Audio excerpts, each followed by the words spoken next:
I am sitting y'all in the cradle, so you can see me. Hi, Ravenflower here. What's up? I have Scratchy House Part 2 for you. Part 2. Okay, so Bear came on the other night to talk about the Scratchy House. This is 1502 Fulton Avenue. We lived in San Antonio. It's on the corner of Fulton and Buckeye, down on the west side in San Antonio. So this was the first house that Bear and I had gotten. It was our first house together. Actually, it was a rental. We did not own it. Obviously, that's what rental means. Anywho, these were the things. So we were living in like a little tiny apartment and moved out to go be in this house. And we lived there for like 2 to 3 years. And then we built our big house in Texas. And that's where you've seen me from when I first started my channel. So anyhow, we had gotten there and everything was like doing really well. The kids, Casper and Ridley, were like around 4, and then Amber was like between 1.5, 2, possibly. And then I guess it depends on, that's when we moved in, but I mean, as towards we got, whatever, I digress. I'll go down a dark rabbit hole. Anyhow, so we had all moved in here, and it was right before the holidays had hit. I think we moved in towards the end of summer or the beginning of fall. So I know that there was a Thanksgiving situation that had happened, maybe not there, but I know that we celebrated the holiday around that time. And then Bear had done something sort of like incredible, as Bear normally does. Hey, Noah, I see you. And hello, Mystical Love and Light. I see you too. Hi, sweetheart. So I remember Bear had made like our first Christmas there, like really incredible. I, at the time, had collected Coca-Cola memorabilia. I loved Coca-Cola. I love the way the writing is, and I don't know, I just like it. So he had done a Christmas tree with all these beautiful, ornaments, those glass ornaments and all these other ornaments. The whole thing, there was a Coca-Cola Christmas tree train. There was all this stuff that he had done, and it was just amazing that he had done this and surprised me with this amazing gift for Christmas. It was just really super touching. And so all of these items were still sort of up.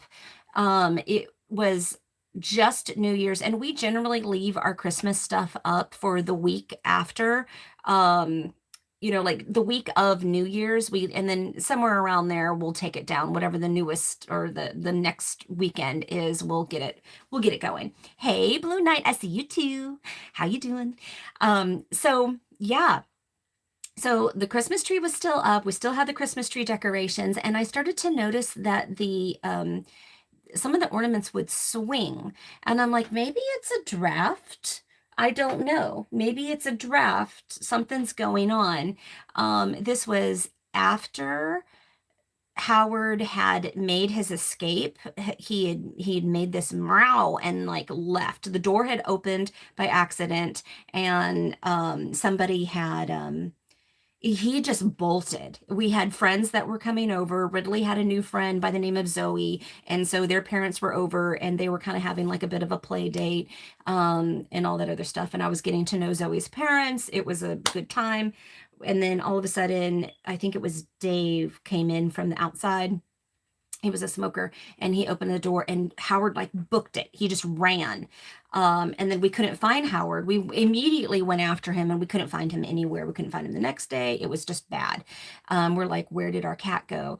So Howard was jumping over this one certain spot in the hall. Bear had told you how our neighbors had said that the gentleman had died in this house. So we were just at this point where we hadn't talked to the neighbors yet. We didn't fully understand what the whole story was, but Howard had left at that point. And that was the cat. Howard was the cat that I got when I was pregnant with Ridley. And my ex-husband was in Bosnia. I had Ridley by myself. Like, it was a thing. And Howard was like my family. He was my family. He used to lay across my belly while I was preggo and like feel Ridley kick, and then would like, you know, whatever. My connection with this cat was pretty awesome. I actually still have a framed picture of him, and I miss him, and I hope that he's somewhere in the ether looking out for me. Anywho, I digress. So I am walking past in the living room section and going towards the kitchen, and there's not just one, but several of the ornaments on the Christmas tree that are swinging. I'm concerned because these are the ones that are very light, and they're also expensive because they're the blown glass, you know, ornaments. And I'm like, oh crap, what's going on? And like, I go over and I like put my hand on them to like stop them, and they stop swinging. And then I walk, and I'm making sure that my walking on the wood floor isn't creating some sort of like, is the floor warped and my movement is causing this action? And I made sure like I got about 5-6 feet away, and the ornaments were stopped. There wasn't anything. So I continue on moving. Then I come back into the room to get something else. I was probably cleaning up after something, and picking up some plates or whatever. And I see something out of the corner of my eye. And sure enough, they're swinging. They're swinging like this. They're not just, it's swinging. I'm like, I don't know what the fuck's that's about or whatever. And I just left it alone because when I had gone and checked to make sure that they had stopped swinging, I made sure that the wire around them, the hook, you know, was kind of like bent on the actual tree so that they weren't going to come off. So I'm like, okay, it is what it is. Let it go. So that was one thing that led up to some other things. So Bear worked for he worked for the VA at this time, and he would do a lot of overtime. So I know my finger moving fast. Mystical love and light. She's like, your finger. So he worked for the VA. He was a non-ambulatory ambulance driver, and he would go to the surrounding areas to pick veterans up and bring them to the VA hospital for their appointments. So he would get, like, it was very important for him to get this overtime because that's how we lived. You know, that overtime was everything. He's like, he'd call me, he's like, I got overtime. And I'm like, yep, yes, you do. You go do your thing. You go get your overtime. Meanwhile, I'm at home, and there's obviously divorce situations. We're a blended family. So Ridley's with their biological dad. Casper and Amber are with their mom. I'm home alone. I think I have birds, and I think I've got goldfish, and I've got some other stuff that are around. But now I do not have a cat. We do not have a dog at this moment in time, and I'm feeling a little lonely. I'm laying in bed, and I'm watching some TV. I don't know what I'm watching, but I'm watching some TV. It's probably VH1 because I was really into Adele at this time, and Chasing Pavements had come back or had dropped during this time, and I was rewatching that video. I'm like, oh, the songs mean so much, so nice. Anyhow, I was like in the throes of Adele watching video, and sure enough, out the corner of my eye again, out the corner of my eye, I see something cross my bedroom door frame, and it looked like a leg, you know, like the tail end of somebody walking, and that was the leg that had just passed. And I'm like, okay, I see you there. I see you there. This is, I have witchy tendencies, but I had not committed myself to witchcraft at this moment in time. So I was like, pray it away, right? That didn't work. Anywho, so this room was at the very end of a hall. Our bedroom was at the very, very end of a hall. And I bring this back up because my very sad rendering of the house here, I don't know if you guys can see this, but so here's the entry. Here's the big living room that you come into. Then you come down this door. There's a door right there. These are the doors in this entire hallway, right? So there's a door to come in right through, sorry, where am I at? That's the kitchen. Door to come in to like the living room, you know, whatever, and that comes on through, and then down this hall. Our bedroom is way down here. And then there's an office that's next to us. The kids' room is right there. They got the biggest room because there was 3 of them to share. They were all little, whatever. It was like a playroom. It was a pretty awesome room. Anyhow, So here's my bedroom down here, and I'm in bed watching TV. That's the TV. See, isn't that exciting? My drawings are so like accurate. So I see the leg cross over and it goes this way towards the office. And I'm like, prayed away, prayed away. Anywho, so all of a sudden, about 5, 10 minutes later, my door slams. This door slams. That door slams. This door slams. This door slams. That door slams. This one opens, open, open, open, open, open, close, close, close, close, close. This goes on for 10 to 15 minutes. Like, I was like, what the hell is going on? I am over here texting Bear on my sad little flip phone because this is 2001. And I'm like, when are you coming home? He's like, you told me I could do overtime. And I'm like, when are you coming home? I'm like, when are you coming home? Like, don't leave your new bride into this haunted house by herself. Like, sadness. Anyhow, that was a thing. That was a big thing. So then I get to another little spot. Making breakfast. It's Sunday morning, and Sundays are good for staying in your jammies. Not going anywhere. Not going anywhere. No bras to be had. No. But we made a big old breakfast. That was what we would do on Sunday mornings. We would just have this great big breakfast, and people, munch on it, and we watch cartoons and just whatever. We're just chilling. If we're going to go anywhere, it's going to be much later in the day. And we're not worried about it right now. Well, Little Miss Amber. Little Miss Amber was probably about 2 at this time frame. So here's the kitchen, and there was this window. There's like a bump out right here that looks out into the backyard. This is all the backyard. So this is a side yard. And then there was like a little laundry room right here where you could go out. And then there was a situation. But this kitchen actually was a little bit further over, and there was a little bump out, and there was a window.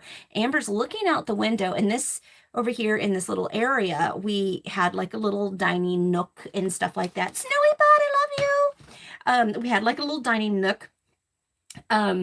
And Amber is peeking up, and she's just like, oh, hello, broken man.